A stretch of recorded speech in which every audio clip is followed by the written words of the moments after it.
Before you decide this message isn't about you, let me ask you something. What if the silence that hurt you the most wasn't coldness at all, but the loudest, most panicked reaction someone's fear has ever produced? What if the person who disappeared without a word wasn't proving how little you meant to them, but proving how much you meant to them, more than they knew how to survive? Most people believe ghosting is simple. Someone loses interest, someone stops caring, someone quietly decides you weren't worth an explanation. But the truth, more often than not, is far more complicated, and far less about you than it appears. Right now, while you're watching this, the person who vanished from your life may be somewhere replaying that decision more than you realize. They may be carrying a version of the story they've never told anyone, one that has very little to do with your worth and everything to do with a fear they didn't even fully understand themselves in the moment they went silent. They may be avoiding their phone not because they feel nothing, but because they feel too much, and never learned how to stay present inside that kind of intensity. They may be telling themselves a story about why leaving was necessary, a story built entirely to protect them from a truth they weren't ready to face. But before you assume this is only about their fear, there's something more important to understand. This isn't just a story about someone who disappeared. It's about the hidden mechanics of fear, self-protection, and emotional avoidance that quietly explain far more disappearances than most people ever realize. Because sometimes the person who runs the fastest is running from the exact thing that felt the most real. Stay with me until the end, because what you're about to hear may completely change the way you understand disappearance, silence, and the parts of a person's inner world they never showed you before they left. Have you ever noticed that the people who ghost rarely do it in relationships that never mattered? Ghosting rarely shows up in shallow connections. It shows up almost exclusively in the ones that touched something real. That is not a coincidence. It is the first clue to everything we are about to explore. There is a widespread assumption that when someone disappears without explanation, it must mean they simply didn't care enough to stay. This assumption feels logical on the surface, but it misunderstands something fundamental about human emotional behavior. Indifference does not typically produce disappearance. Indifference produces a slow, uneventful fade, a natural drifting apart that neither person experiences as dramatic because neither person was ever truly invested to begin with. Ghosting, by contrast, is almost always an overreaction. And overreactions are rarely caused by feeling too little. They are caused by feeling far more than a person knows how to manage. When a connection begins to touch something genuinely significant, old fears that have nothing to do with the present relationship can suddenly activate. A person who was abandoned early in life may feel an unconscious urgency to leave before they can be left. A person who equates vulnerability with danger may experience even healthy emotional closeness as a threat their nervous system responds to instinctively, not rationally. In these moments, disappearing is not a calculated decision made from a place of clarity. It is closer to a panic response, an attempt to escape an internal experience that feels unbearable, even if the external relationship itself was going well. The person ghosting is rarely thinking clearly about the impact of their silence. They are, in that moment, simply trying to make an overwhelming feeling stop. This does not mean ghosting is acceptable, or that the pain it causes isn't real and valid. It is. But understanding the psychology underneath disappearance can transform how you interpret it. Silence, in many of these cases, is not a verdict on your worth. It is evidence of exactly how much impact you had, more impact than the person's coping mechanisms were prepared to handle. There is a particular pattern that shows up again and again in these situations. The relationships that end in sudden, unexplained silence are very often the ones that felt the most emotionally significant, not the least. Casual connections rarely provoke this kind of reaction, because casual connections rarely threaten anything. It is closeness, real closeness, that tends to trigger the deepest fears a person carries. If your soulmate ghosted you, it is worth considering the possibility that the intensity of the disappearance was directly proportional to the intensity of what they were actually feeling, not the absence of it. Underneath almost every case of ghosting lies a story the person disappearing has never fully told, sometimes not even to themselves. That story usually involves fear disguised as certainty, self-protection disguised as necessity, and old wounds masquerading as present-day logic. Many people who ghost carry deeply held beliefs about love that were formed long before the relationship in question ever began. A belief that closeness always eventually leads to pain. A belief that they are fundamentally too much, or not enough, to be loved consistently. A belief that leaving first is safer than risking being left later. These beliefs operate largely outside conscious awareness, which is exactly why the person carrying them often cannot articulate, even to themselves, why they suddenly felt the need to disappear. In the aftermath, many people who have ghosted someone describe a strange kind of internal split. Part of them knows the silence was unfair, even cruel. But another part of them, the part driven by old fear, insists that disappearing was the only way to survive an experience that felt, in that moment, genuinely threatening. This is the hidden truth many people who ghost are reluctant to admit, both to themselves and to the person they left. It was rarely about you not being enough. It was about their own capacity being overwhelmed by feelings they had never learned to tolerate, let alone communicate honestly. Shame plays an enormous role in what happens next. Once someone disappears without explanation, the longer the silence continues, the harder it becomes to break. Reaching out after weeks or months of silence requires confronting not only the original fear that caused the disappearance, but also the guilt of having caused pain through the silence itself. Many people who ghost become trapped in a cycle where shame prevents the very communication that could resolve it. This is why silence following ghosting can stretch on far longer than the original fear would suggest is necessary. It is not usually because the person has resolved their feelings and simply moved on without a second thought. More often, it is because the situation has become emotionally complicated in ways that feel increasingly difficult to address the longer it goes unaddressed.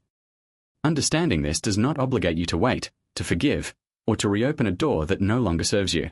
But it may offer something valuable, a more accurate picture of what actually happened, separate from the story your own pain may have constructed in the absence of any explanation. Ghosting rarely resolves the internal conflict that caused it in the first place. In many cases, the discomfort a person was trying to escape does not disappear along with the relationship. It simply changes shape. In the weeks following a sudden disappearance, many people who ghost report an unexpected intensification of the very feelings they were trying to avoid. Without the relationship actively present to distract from or justify the fear, they are often left alone with it directly. Questions they avoided while the relationship was active can no longer be outrun. Why did this connection feel so overwhelming? What does that intensity say about what the relationship actually meant? What does the pattern of leaving reveal about deeper beliefs they've carried for years? Some people push these questions away entirely, burying them under distraction, new relationships, or simply refusing to reflect. But for many others, especially those in a soulmate-level connection, the questions become impossible to permanently silence. Certain memories resurface unexpectedly. A specific laugh, a particular conversation, a small shared ritual, can suddenly bring the full weight of what was lost into sharp, unavoidable focus. This is often when a different kind of internal reckoning begins. Instead of the panic that caused the initial disappearance, a quieter, more reflective process starts to take its place. They may begin recognizing, sometimes for the first time, that the relationship they fled was not actually dangerous. It only felt that way because it required a level of emotional presence they had never practiced before. This recognition can be disorienting. It often forces a person to confront the gap between who they want to be and who their fear caused them to become in that critical moment. Many people describe this period as one of the most uncomfortable of their lives, precisely because there is no external distraction left to hide behind. The silence they created to escape their feelings ultimately becomes the very space in which those feelings finally have to be faced. Whether or not this internal process ever leads to outward action, a message, an apology, an attempt to reconnect, it often marks a significant shift in how the person understands themselves. The disappearance that once felt like the only option available begins to look, in hindsight, like exactly what it was: fear making a decision that a more grounded version of themselves would never have made. Even when someone remains silent, certain patterns often reveal that an internal reckoning is taking place, whether or not it is ever expressed outwardly. Many people who eventually confront the reality of their ghosting describe a period of heightened emotional reactivity to anything that reminds them of the relationship they left. A song, a shared memory, even unrelated situations that echo the emotional dynamics of what they walked away from. These reactions are not random. They are signs that the buried material is beginning to surface, whether the person consciously invites it or not.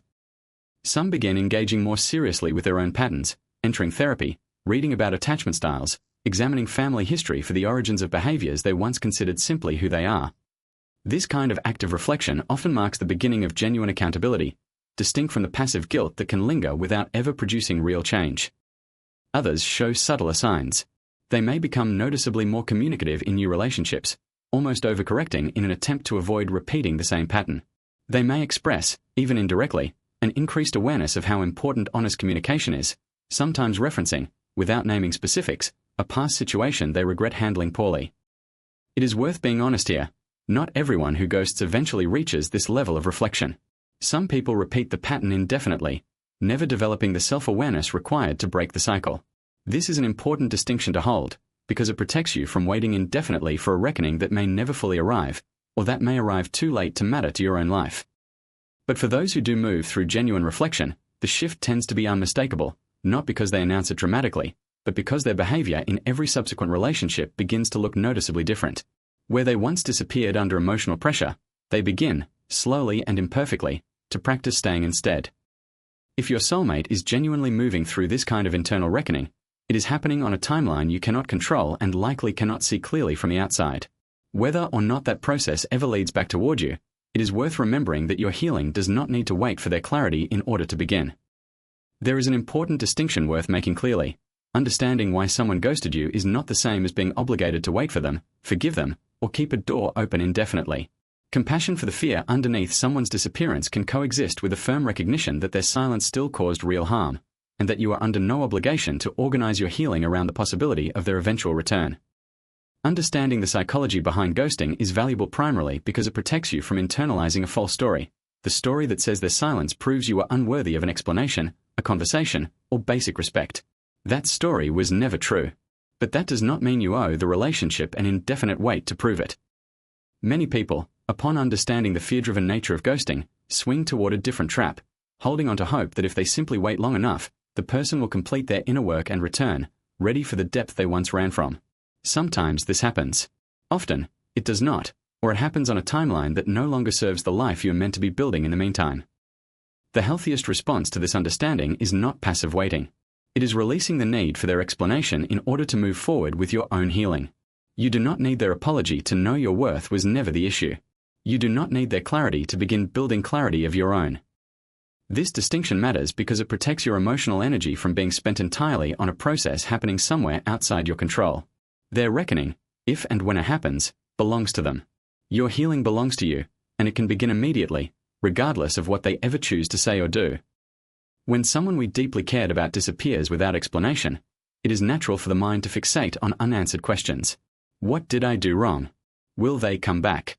Do they think about me the way I think about them?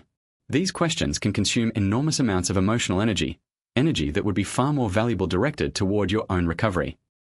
The most powerful thing available to you after this kind of loss is not information about their internal process. It is the deliberate rebuilding of your own sense of safety, worth, and trust, both in yourself and in future connection. Healing after ghosting often requires directly addressing a specific wound the silence tends to create, the belief that unexplained absence means something was fundamentally wrong with you. This belief, left unchallenged, can quietly shape future relationships, causing hypervigilance, difficulty trusting stability, or a persistent fear that closeness will always eventually end in unexplained loss. Working through this belief, whether through therapy, self-reflection, or simply time and conscious effort, is some of the most important work available to you right now. It is not about pretending the disappearance didn't hurt. It is about ensuring that pain does not quietly become the lens through which you view every future relationship. As you invest in this healing, you may notice your relationship with uncertainty beginning to shift. Instead of needing to know exactly why they left in order to feel at peace, you develop a steadier internal foundation, one rooted in your own self-understanding rather than someone else's unexplained choices. This inner work also changes what you are able to offer in future connection. A person who has done the work of healing from ghosting, rather than simply moving on without addressing it, brings a very different presence into new relationships, less guarded, less quick to assume the worst, more capable of trusting genuine stability when it appears. It is worth remembering that you cannot control whether the person who ghosted you ever reaches their own clarity, apologizes, or attempts to return. What you can control is refusing to let their unexplained silence become the final word on your own worth. And ironically, this is often when the most meaningful growth happens, not because they finally explain themselves, but because you became someone capable of moving forward whole, with or without their explanation. Whether the person who ghosted you eventually returns with the clarity and accountability their disappearance deserved, or whether that door remains permanently closed, the deeper truth remains the same. Their silence was never a reliable measure of your value. It was, more often than not, a reflection of fear they did not yet know how to face. If they are somewhere doing the difficult, invisible work of confronting that fear, that process belongs to them, and it may eventually change how they show up in every relationship that follows, including, possibly, one with you again. But your life, your healing, and your worth were never meant to be paused while you waited to find out. Thank you so much for spending this time with me today. If this message reached something in you, I hope it offered a little clarity about what may have actually happened in that silence, and a little piece about the parts of the story you may never fully receive an explanation for. This has been the Archetype Awakening. I hope this video helped you release the false story that unexplained absence writes about your worth, and reminded you that real healing never requires someone else's permission to begin. Wishing you clarity where there was confusion, peace where there was silence, and the quiet strength to keep building a life that feels whole, regardless of what anyone else chooses to explain or leave unexplained. Take care of yourself, and I'll see you in the next video.